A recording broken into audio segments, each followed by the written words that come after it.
All right. I am K. Scott Culpepper, author of The Demonologists Daughters. And today I have the privilege of sitting down and talking with Hayli Henderson, who is the voice of The Demonologists Daughters audiobook.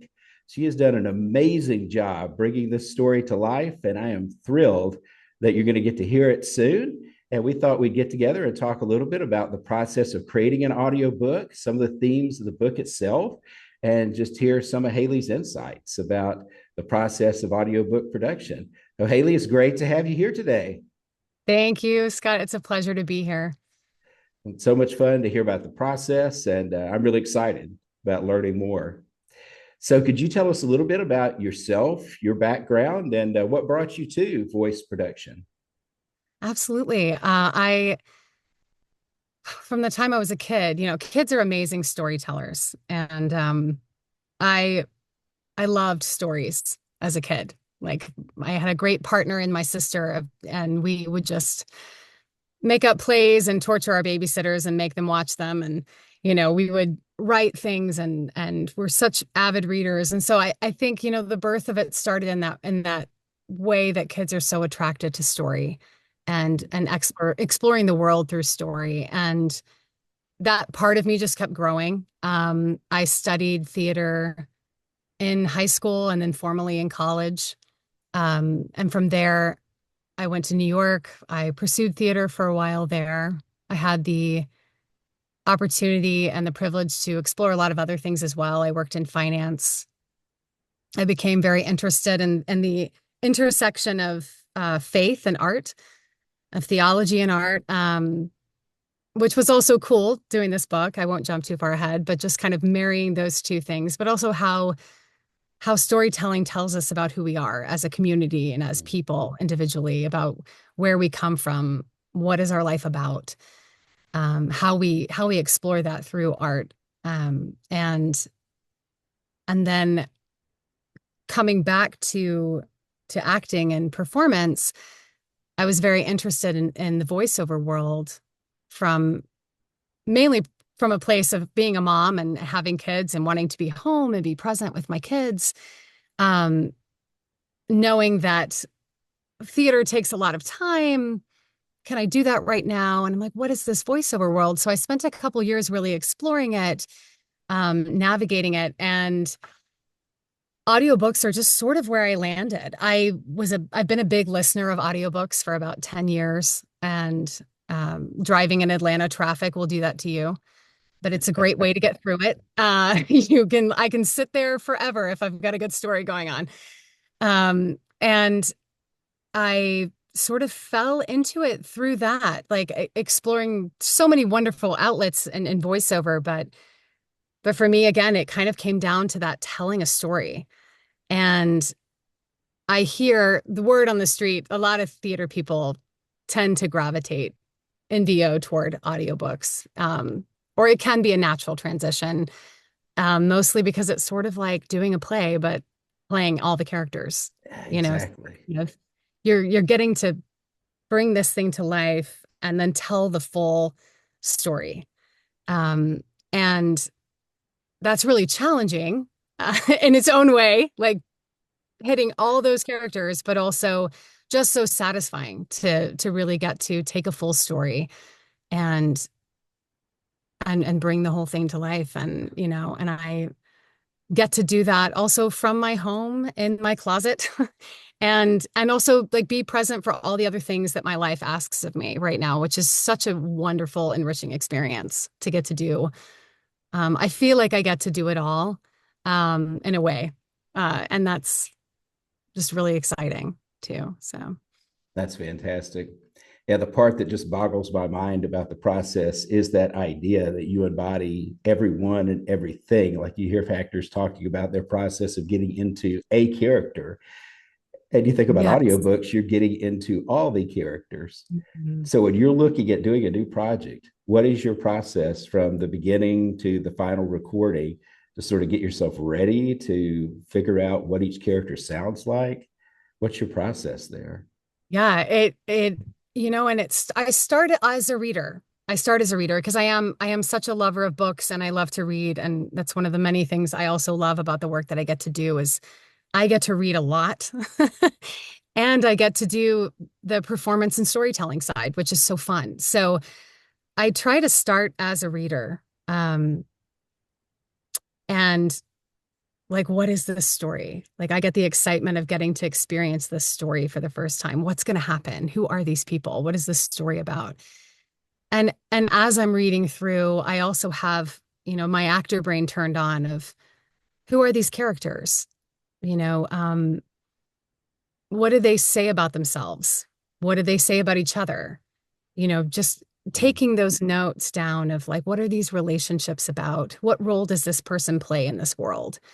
And um and yeah, getting to just, you go through the text and you get to be a detective, really. Um, get to experience the story, but also figure out, high level, what's the story about, but also what role do all these people play? And I think like a reader, when I read a book, I see it in my head and sometimes I hear it, right? You can some characters are so vivid, you can just hear them in your head. And so sometimes finding a voice is that simple in that I'm like, oh, I know this person, or I know this voice, or I can just sort of hear what this person sounds like. And sometimes it takes more digging, sometimes you know, it, it is doing a lot more digging of like, who is this person about? Where are they from? How do they carry themselves in the world? And you can't do, unfortunately, as much work as you would do if you were doing one character in a play on stage. You have so much time and so much to like focus on this one person, but you still do get to, make those decisions um about everyone, and also just, you get those moments to play in between them, like the space between those characters. So it is, you can't get quite as granular as you might if you were doing theater or you were doing film, but you still can and need to kind of find out, what is this world? Like, how to, bring this world to life? Like, what is it? Who are these people? How do they relate to each other? Um, what roles do they play in each other's lives? How do they feel about what's going on? So it is a lot of that. It is a lot of that acting work. Um, but I think also it's moving from being a reader and seeing that story in your mind and taking that story in your mind and just bringing it to life, so that hopefully the readers who are listening can also just see it even more vividly too, as they're listening, as they're hearing it. You want them to see that as well. So yeah, I think those two things work together, if that makes sense. Like both Yeah, the reader side of my brain and also the actor side of my brain. But, you know, once that prep work is done of just understanding the story and figuring out who these characters are, yeah, then it's sitting down and telling it, which is absolutely. the next part. The marathon part, if you will, but it's the good part. So when you're doing your actual recording sessions, do you do it chapter by chapter? Do you do shorter segments? How do you break that down? I I almost always do chapter by chapter. I try not to interrupt a chapter if I don't have to. I think, and you're the writer, you could tell me if this resonates, but I feel like, start to end in a chapter, something's happening there. We're on, each chapter is its own sort of journey. And so I try to make sure that I'm at least starting and finishing all these beats, these points in the story Definitely. in completion in one sitting before, rather than having to stop it or having to interrupt it, because it has its own momentum within the larger story. So definitely chapters at a time for sure. So And that works really well for this one because the way the different chapters play off of each other. Uh, yeah, as I was going through listening, I mean, you did masterfully, transitioning from one to the other. yeah, that go ahead, please. Yeah. No, well, I was just gonna. Well, you go ahead first, and then I'll follow Oh up. no, I felt like I was going to skip ahead, but I just, that was also just one of the parts that was so, um, like a wonderful challenge and an exciting challenge about the character work too, was just not only do we have these characters in real time, but we also have them how many years before? 15, 20, Oh, like between 50, 30. 30. Is it 30 Yeah. years? Maybe it is 30 years. That's right. Okay. But like 30 years before, right? And so you see them in a different time and space in their lives. And so it's not just, Diana in her early 40s. It's Deborah at 13, right? And this same person, but she's younger and she's in a different place and she's learning different things. And then how we got from here to there. And so and even the voices, that's slightly different work depending on the character, which was also just fun. It's almost like creating multiple worlds with this book, which was a really exciting challenge to it too. Yeah, that's fantastic. You did it so well, and we will talk more about it as we go forward. So I want to ask the question. People are sitting in their car listening to Mhm. an audiobook in Atlanta traffic or Nashville traffic or wherever they happen to be. What is the thing they don't know about this process that might make them appreciate it more? What's the thing about producing an audiobook that most people probably don't know? I think it wouldn't be surprising to know that it takes a lot of time. Um, I mean, the average book is roughly 8 hours. It takes at least twice that long to record it. I think that might be surprising, also might not. But I think, a lot of that is sitting in a small space and going through that work. Um, and it can be like painstakingly meticulous and wonderful in that way. But I think also certainly something that surprised me as I got into my journey as a narrator was how physical it is. Mm. Because you might be sitting still, but also you're still using your body to change characters, to kind of your vocal health is a super important part of it. To get in that booth day after day and be able to have that vocal energy and do all of those different voices. And also just your body sitting still is hard work for your body, right? And so as someone who used to run long distances, I don't do it as much anymore. It feels very similar to running a marathon. It is um it takes that same kind of mental endurance. It takes that physical discipline to like be in the space and stay in the space and kind of and enter the energy of that world of the story you're telling. And to just commit to that work. And it's, day in, day out. And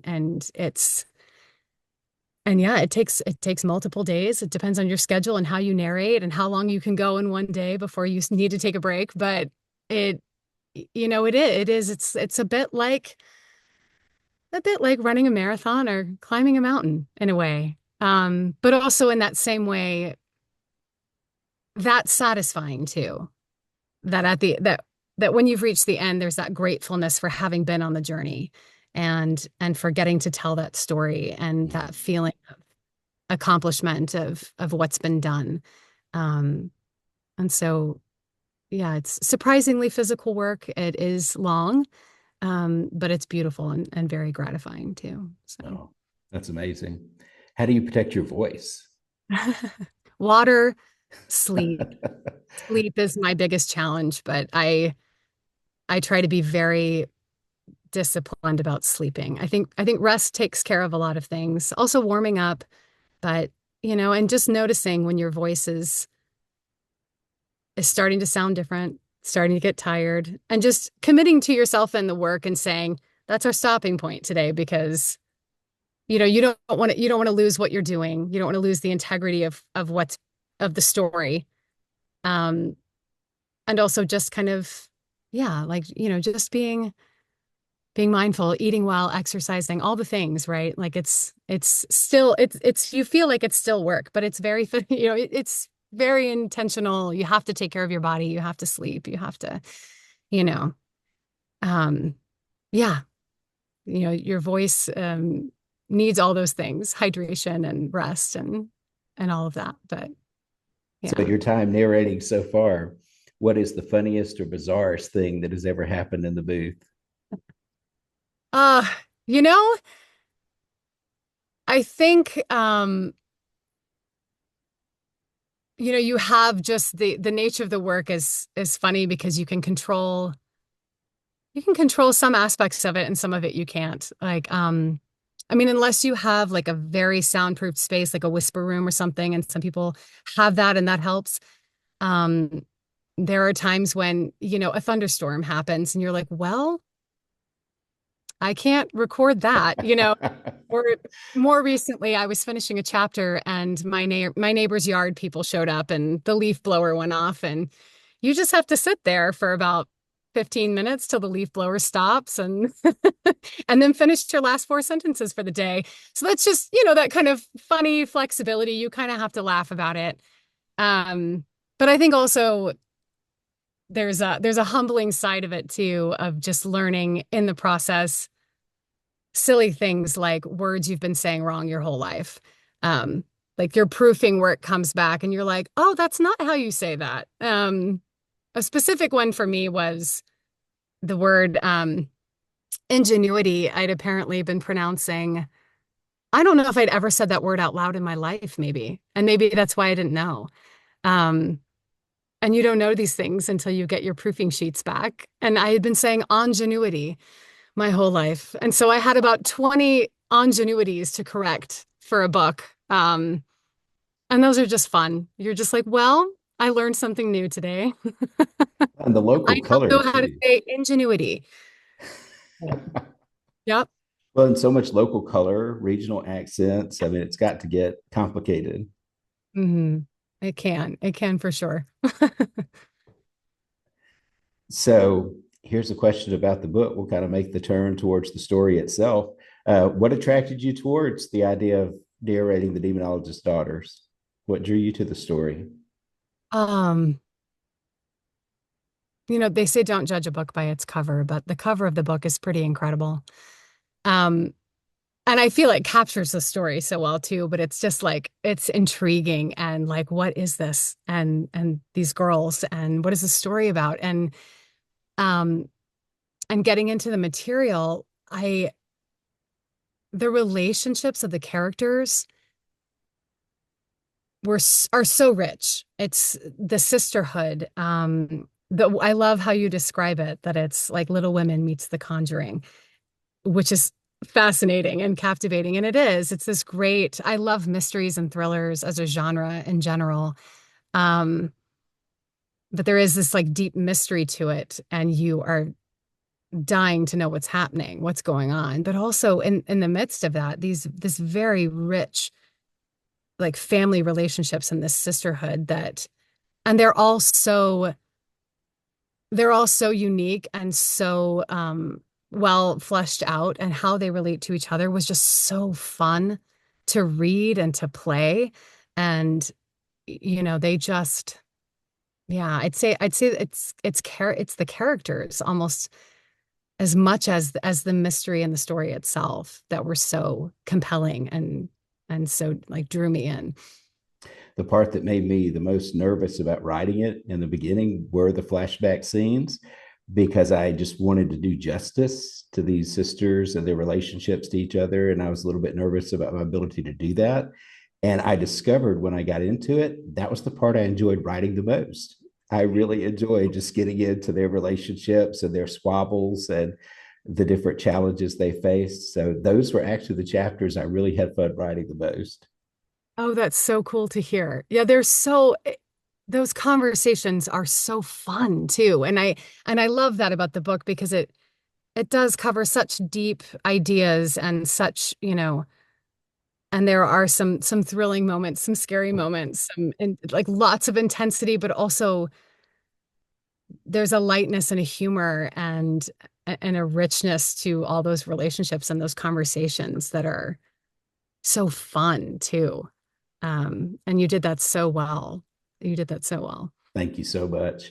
I was a little concerned that I was violating Louisa May Alcott's legacy in some way, because you're taking her sweet, innocent story and you're putting it in the midst of all this scary stuff, using that for your inspiration. I got to go to the Orchard House in March, which is the house they lived in when she was writing Little Women. Oh, And they wow. had this whole series of vignettes about how she wrote under a pseudonym thriller and horror stories. And at one That's point in one of her incredible. journals, she has the phrase, you know, I'm very drawn to macabre things. So I felt much better. I felt like I wasn't She would violating have her loved it. legacy. She would have loved it. Oh, I love that. It's nice to think she would have enjoyed reading it. Mhm. Absolutely. Absolutely. So, was there a particular character or a particular scene that was especially difficult for you to navigate? Oh, you know, I would say Lucille's chapters were the ones I probably spent the most time thinking through. Uh, Lucille's character, uh, she has so much wonderful nuance, and I feel like in the way that she is this matriarch and this mother who cares about her daughters and wants to protect them from the world, from dangers, from evil, and also, in the aftermath of what happens, I'm attempting not to spoil anything. She has to deal with that and and grief and as a mother, like how do you walk forward and still protect your family and still and cope with, what has happened to you. Um, and it's and then there's the truths we tell ourselves, the narratives we spin that help us cope sometimes. And so really just having to think through, what Lucille's written and why and what it's doing for her. And also just there's truths in it, even if they're not full truths, right? So there's Lucille is just wonderfully complicated. So Lucille took some serious thinking, and in a good, rich way, I think. But I was surprised. I did a discussion with a reading group that was made up mostly of college students in their early 20s. And I asked which characters they thought were believable. And they didn't necessarily see Lucille as likable, but they felt like she was the most believable. I was wow. wondering what the through lines were there in regard to their relationships to their parents. And they're kind of in that point where they're sort of breaking free and trying to figure out, okay, how do I relate to my parents as an adult? So it's kind of interesting to hear their insights about her from that stage of their lives. Yeah, I imagine you start to see your parents as people, right? They're not Yeah. just either infallible or, you know, you start to question, you start to notice, well, that maybe does or doesn't track, that does or doesn't feel truthful. Um, and what that does to that relationship too. Yeah.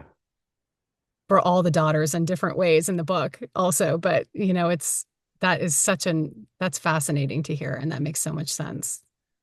Um, the more we come to know ourselves and how we see the world and how that comes into friction with the people who raise us or the authority figures in our lives. Yeah, Lucille she's fascinating. Endlessly complicated. Yes. So, is there a particular character that was fun to do? Oh, Delilah. Oh, I love Delilah. I, you know, like her BS meter is so good. She just, she's just not here for anything that doesn't feel real or doesn't feel authentic.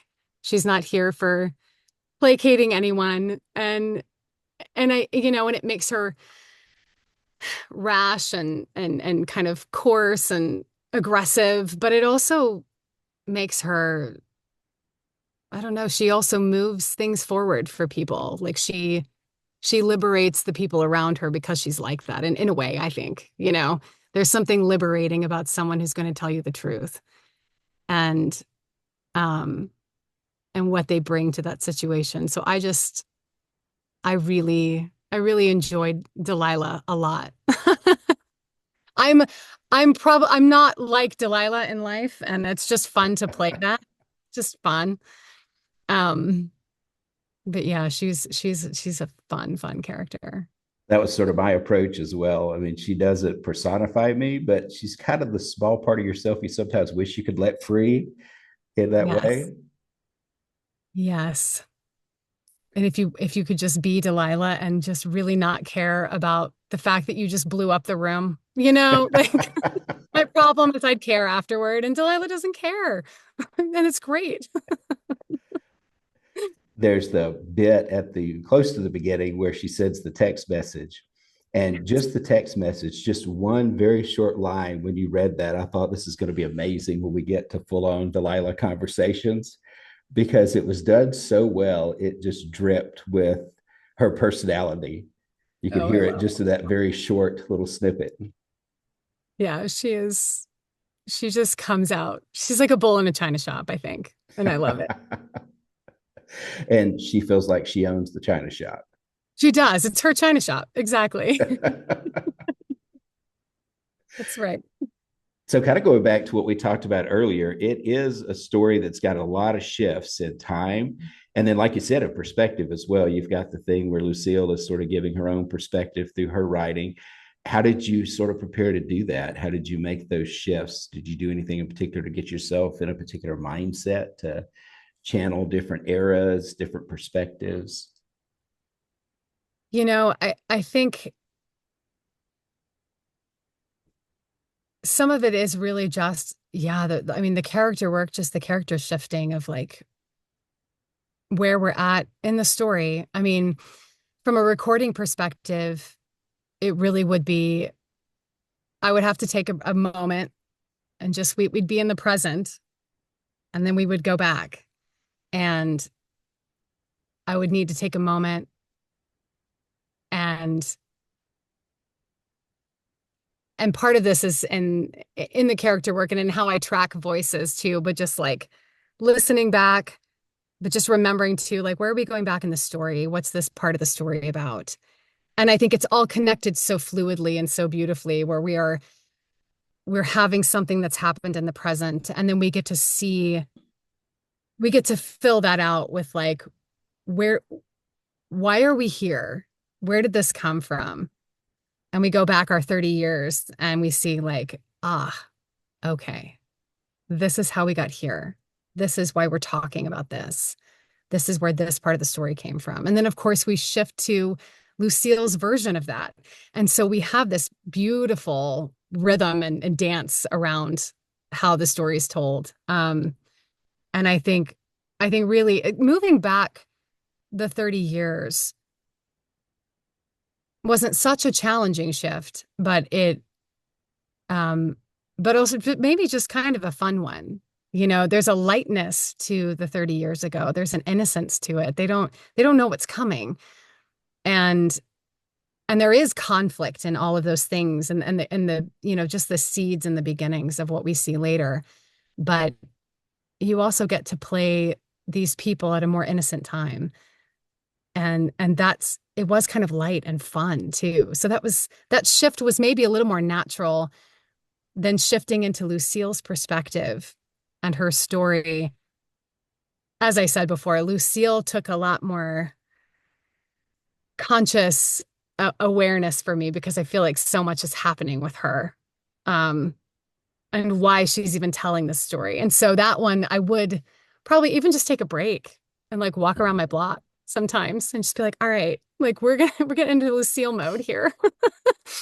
And like, or step out of the room, take a breather and like come back in and put Lucille on, because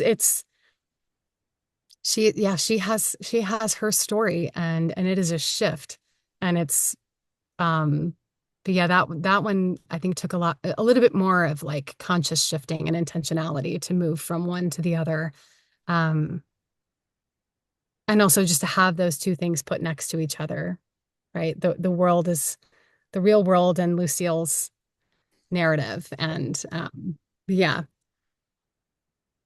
But I'd say moving to the past was sometimes kind of like a kind of a fun light mood, like a Yeah. light, from what was going on in the present too. So sometimes that was kind of like an exciting shift over too.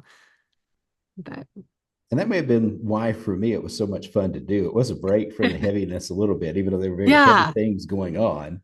It was just, yeah, fun just to enjoy being in their company at that age. Mhm. Yeah, for sure. So, as you're thinking about people listening to this audiobook experience, what do you hope they take away from it? Oh, I I hope that just the richness of this story and the messages therein, this pursuit of truth, this kind of feels like a wrestling for redemption that we, you know, in some areas and in some not. And I think I hope that listening just helps enrich and bring to life just the world of this story. That you know, it's such a I think it tells so many important truths, and I just hope that you know, it helps connect the readers who are listening even more to who these people are and what their experience is and just really like go along for the ride. Like it's a beautiful ride. It's a gripping ride. And I hope that it just really helps people to jump in and get swept up in this. You make it even more gripping and even more beautiful with your performance, your narration. It was just amazing. Thank you, Scott. Really thrilled with everybody, with the opportunity for everybody to get to hear it and enjoy it and get drawn further in. Yeah. Do you have any future projects or plans? Anything you'd like to talk about, announce, or? I have a few going on. One is I'm not sure what release date we're looking at, but I am in the middle also of a kind of a post-apocalyptic kind of I don't know if it's science fiction exactly, but a story. It's this series called the October Fall series, but I'm narrating the Wyoming Fall part of it, which is fun. So we just finished the first one and we're moving into the second. Um, Interesting.